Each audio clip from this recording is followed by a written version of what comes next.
What's up everybody, Aditya Mahajan here and welcome back to yet another YouTube video. In today's video, we'll be solving another LeetCode question number 326, also called as power of 3. It has also been asked in day 27 of April LeetCode challenge, so let's get started.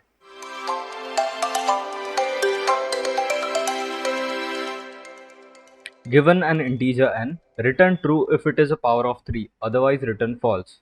An integer n is power of 3 if there exists an integer x such that n equals to 3 to the power x.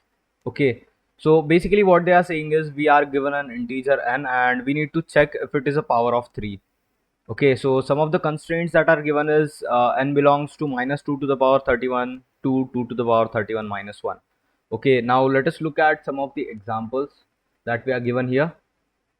Okay, so n if n equals to 27, which is basically the power of 3, 3 to the power 3, so it is true.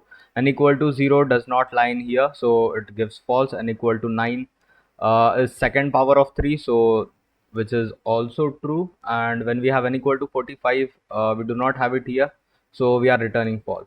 Now let us look at how we can approach to this solution. So this approach is very simple and you might have definitely got this approach. So what we are basically given is we have n equal to b to the power x form if n is the power of 3.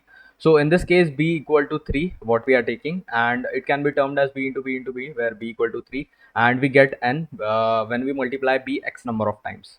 Okay, so in this approach what we basically do is we basically take the number and keep on dividing it by 3. Okay, and check the remainder what we have. If the remainder is non-zero, then we check if the remainder is 1. If it is 1, then it is a power of 3. If it is anything else except 1, then we return false because it is not a power of 3. So that is what we are doing here. We are just doing a corner check, that is the number which we are given is greater than 1, because if it is less than 1, then it is not a possibility that it is power of 3. Then we are doing a while loop and doing modulo and modulo 3 if it is equal to 0, and if it is equal to 0 we go on dividing by 3 unless our modulo is not equal to 0. And finally we check that after dividing at the last step if we have n equals to 1. Okay, so if it is equal to 1, then it is a power of 3, else we return false. Okay, so I have run this code and I have just this is a complete one screenshot. So you can see it was runtime was 16 millisecond and faster than 43%, memory usage 5.9 MB. Okay, so that was the first approach. Now let us look at the second approach. So the second approach is almost very similar, but in this we are doing it everything recursively. Okay, so this is everything is same, just what we are doing here is we are making recursive calls so that to make the input smaller. Okay, so what we basically do is we just initially, these are the corner checks, that is if less than 1 we return false, if n is equal to 1 then this would return true. Okay, so after that what we are basically doing is we are checking n mod 3, that is what is the remainder on dividing with 3, and if it is equal to 0 then we are proceeding further, that is doing more recursive calls and then giving the same function is power of 3 the n by 3. Okay, so the next recursive call would contain current number divided by 3, so it will go on recursing and finally we will get true or false whatever the solution is. Okay, so on running this I was getting it faster than 14% and memory usage was 5.9 MB, less than 25%. Okay, so now let us look at this approach 3. The third approach is completely based on base of a number. Okay, so when I first saw this approach it completely blew my mind. Now let us look at what this has to say. So what basically it says is whenever you have to look at the powers of numbers, you need to check it in its base. Okay, so if you are talking about powers of 10, then you have to look it in base 10. So the powers of 10 are 10, 100, 1000, 10 squared, 10 cube. Okay, so in this one thing you need to note is that the first digit of every power of 10 is 1 and rest are 0.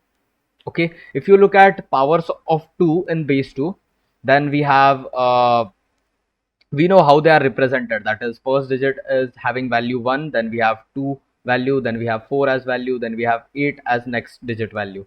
Okay, so if you convert 2, 4 and 8, which are powers of 2, 2, 2 square, 2 cube, in the base 2, then we have 10 for 2, 100 for 4 and 1000 for 8. Isn't that interesting? We have first digit as 1 and the rest digits are 0, also in 4 and also in 8. So this property holds for 3 too. So what we are basically doing is we are taking a number, converting it to the base 3, and then checking if first digit is 1 and rest digits are 0. That's it. That's the approach. Okay, so now let us look at the code. So what we are basically doing here, this is the corner check. Let me increase. I don't know if you are able to see it. You most probably you would be. So this is just the corner check. That is, if n is less than 0, we just return false. Next, for this part of code, what we are basically doing is we are converting any number to base 3. Okay, so after converting it to base 3, after that, our task is very simple. We just need to check if first digit is 1 and rest of the digits are 0. For converting it to base 3, we just use a while loop and then converted it to string by dividing it by 0. Okay, it is very simple. And after that, what we are doing is we are checking in the while loop if every digit except the first digit is 0.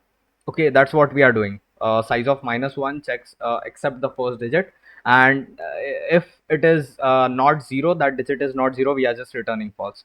And finally, we are checking at this position if the number when after converted to base 3 has the first digit as 1. Okay, so if the first digit is 1, then we just return 2, because in base 3 it is of the form the first digit is 1 and rest are zeros. If it is not the case, then we just return false. So that is the third approach, and I have also run it, and I'm getting it faster than 14% and less than 6% of memory space. Now let us look at the fourth approach that we have. The fourth approach is basically using the limitation of the data type that we are given with. Okay, so if you look at the structure of the function that we are given an integer data type. Okay, so the maximum value of integer data type is given this. So this is basically a solution from LeetCode, and this is the same article. It was to the point, so I used it directly. So int n, so data type given is int, and maximum value this data type can hold is this. So they have given some ways to calculate it. So this is they are basically taking 2 to the power 32 by 2, because half of the range is for negative and positive numbers and 0 is a positive number, so that also needs to be included. And after that, so if you look at that, this data type has a maximum number. So we are finding the maximum number which is power of 3 in this range. Okay, so the maximum number that is power of 3 in this range is this, and they have calculated it with logarithm, some manipulations, basic manipulations, which is 3 to the power 19.